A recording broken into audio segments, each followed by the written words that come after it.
മൂന്നാം കുമ്മാട്ടി രാത്രി മന്നത്ത് ഭഗവതി വെളിച്ചപ്പാട് പറഞ്ഞില്ലേ, വെളിച്ചപ്പാട് മന്നത്ത് ഭഗവതി വെളിപ്പെടും. മന്നത്ത് ഭഗവതി വെളിപ്പെടണത് കോവിലകം പടി എന്നുള്ള സ്ഥലത്താണ് വെളിപ്പെടണത്. ഇവിടെ ചരിത്രത്തിൻ്റെ ഒരംശം കാണാൻ കഴിയും. ഈ പഴയ ഉത്സവം നമുക്കിനി അടുത്ത പാട്ടിലോട്ട് പോകാം. അതെ.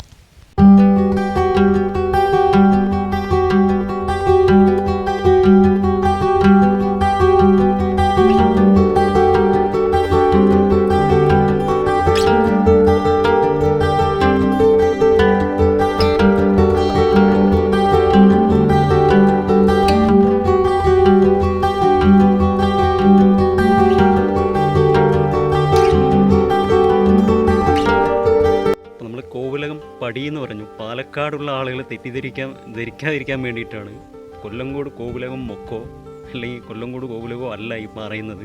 വ്യക്തമായിട്ടുള്ളത് പറഞ്ഞു തരും.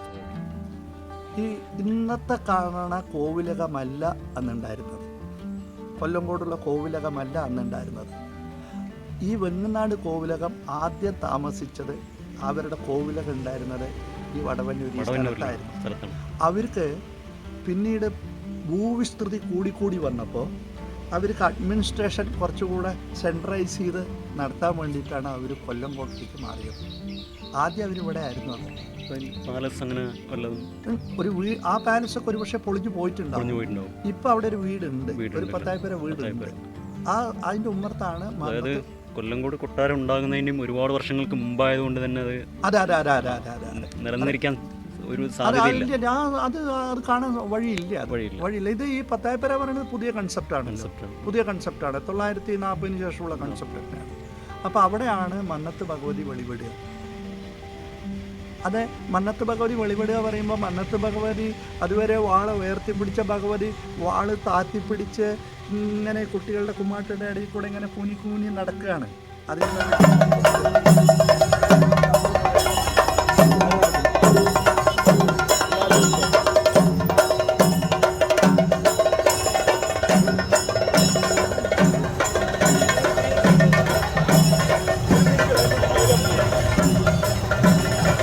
അതിൻ്റെ ഷോർട്സ് ഉണ്ട്, നിങ്ങൾക്ക് വേണമെങ്കിൽ അയച്ചു തരാം. അത് എന്തിനാ അങ്ങനെ നടക്കണേ പറഞ്ഞാൽ അബദ്ധത്തിൽ പോലും കുട്ടികളുടെ ദേഹത്ത് വാള് കൊള്ളാൻ പാടില്ല എന്നുള്ള കൺസെപ്റ്റാണത്. അതാണ് കൺസെപ്റ്റ്.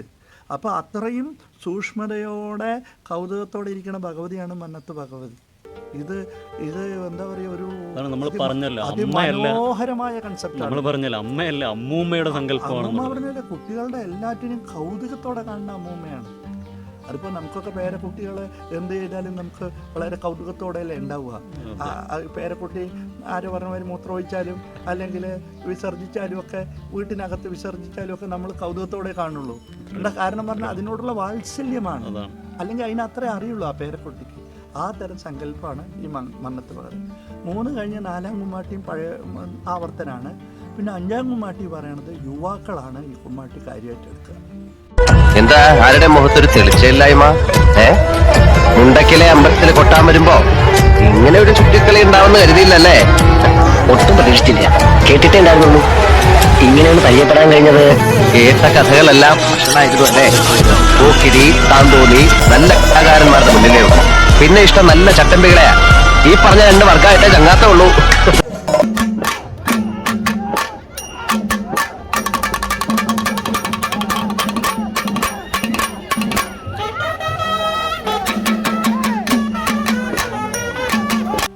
ഈ കുമ്മാട്ടി എന്താണെന്ന് കൂടെ പറയണം.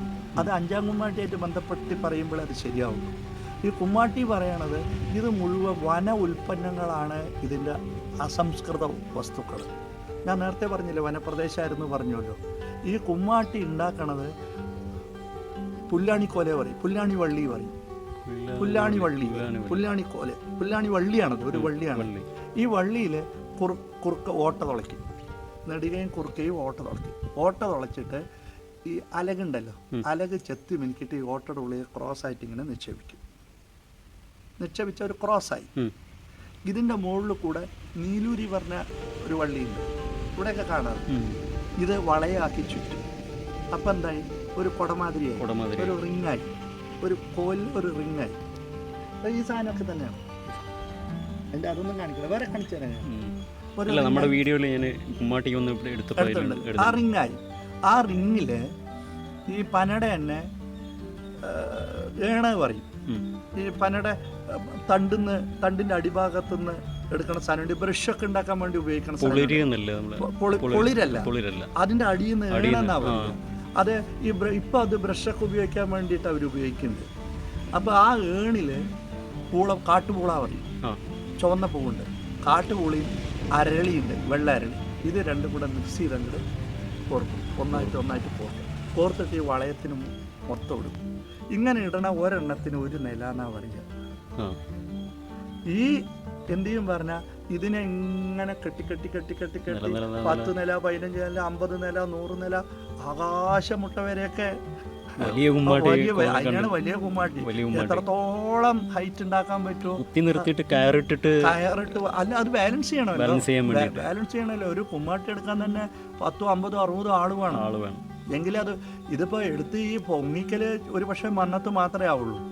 ഇപ്രാവശ്യം ഒരു മെച്ചം കിട്ടിയെന്ന് എന്താ പറഞ്ഞാൽ, കഴിഞ്ഞ പ്രാവശ്യമൊക്കെ ഒരു ഇലക്ട്രിക് ലൈനിൻ്റെ ഒരു ബുദ്ധിമുട്ടുണ്ടായിരുന്നു. പൊക്കുമ്പോൾ ഇലക്ട്രിക് ലൈനിൻ്റെ ബുദ്ധിമുട്ടുണ്ടായിരുന്നു. കഴിഞ്ഞ പ്രാവശ്യം ഞങ്ങൾ നമ്മുടെ ഇലക്ട്രിസിറ്റി മിനിസ്റ്റർ നമ്മുടെ ഭാഗത്തു നിന്നായതുകൊണ്ടും നമ്മുടെ MLA നമ്മുടെ ഭാഗത്തു നിന്നായതുകൊണ്ടും അവരോടൊക്കെ പറഞ്ഞ് കാര്യങ്ങൾ മനസ്സിലാക്കിയപ്പോൾ ഒരു 2 മാസത്തിനുള്ളിൽ തന്നെ ആ ലൈനൊക്കെ മാറ്റി ഞങ്ങൾക്ക് തന്നിട്ട് അപ്പോൾ ഇവിടെ ഇൻസുലേറ്റഡ് വയറാക്കി തന്നു. അത് കാരണം ഞങ്ങൾക്ക് കുമ്മാട്ടിയുടെ വലുപ്പം എത്ര വേണമെങ്കിൽ കൂട്ടാൻ പറ്റുമായിരുന്നു. മറ്റേതാ ക്രോസ് ലൈനിൻ്റെ അതുവരെ വരികയായിരുന്നുള്ളൂ. അങ്ങനെ ഒരു ഉപകാരം കൂടെ നമുക്ക് ഇലക്ട്രിസിറ്റി മിനിസ്റ്ററും MLAയും കൂടെ നമുക്ക് ചെയ്തു തന്നിട്ടുണ്ട്. സ്മരിക്കുകയാണ്. അതെ. അതുകൊണ്ട് ഞങ്ങൾക്കുള്ള വലിയ ഉപകാരം. അല്ലെങ്കിൽ ആ ലൈനിൽ പടുവതേ അപകടങ്ങൾ ഒരുപാട്. അപ്പോൾ ഇൻസുലേറ്റഡ് ആയതുകൊണ്ട് ആ പ്രശ്നമില്ല. അപ്പോൾ അങ്ങനെ ഒരു ഇതുകൂടെ ഈ പ്രാവശ്യം നമുക്ക് കിട്ടി.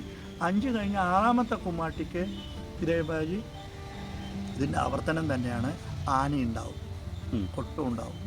7ാം കുമ്മാട്ടിയാണ് നല്ല രീതിയിൽ ആഘോഷിക്കുക. ഏറ്റവും ഗംഭീരമായിട്ട് ആനകളുണ്ടാവും, പഞ്ചവാദ്യം ഉണ്ടാവും, പ്രോഗ്രാമുകൾ, പരിപാടികൾ, തെയ്യം, പലവിധ പരിപാടികൾ. ഇങ്ങനെ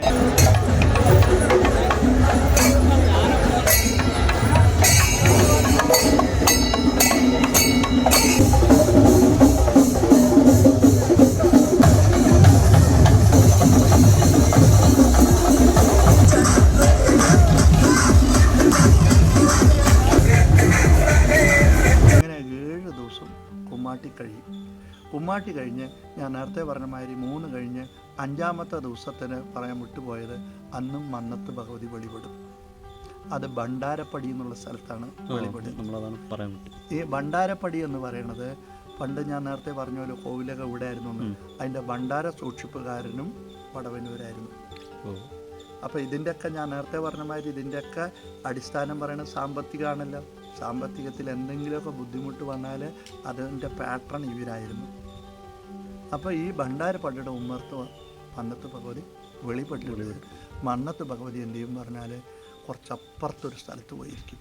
അതിൻ്റെ കാരണം പറഞ്ഞാൽ 6-7 കുമ്മാട്ടിക്കൊക്കെ പടക്കങ്ങളുണ്ടാവും.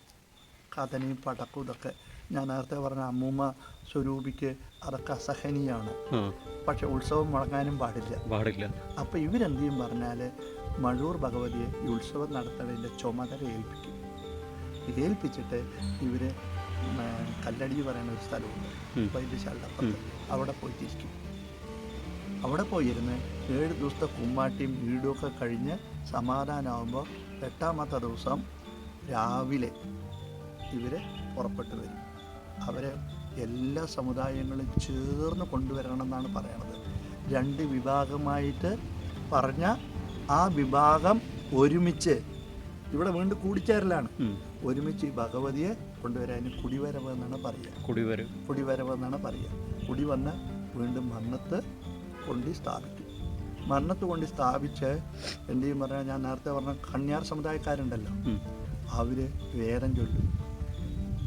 അവരുടെ ഭാഷയിൽ വേദം ചൊല്ലും. ഞാൻ അവരായിട്ട് സംസാരിച്ചപ്പോൾ എനിക്ക് മനസ്സിലായത് അവരും മന്നത്ത് ഭഗവതിയും കൂടെ ഒരു കരാറ് പോലെ ഏർപ്പെടുകയാണെന്നാണ് പറയണത്. നിങ്ങൾ ഇവിടെ തന്നെ ഇരിക്കണം, എവിടെയും പോകാൻ പാടില്ല.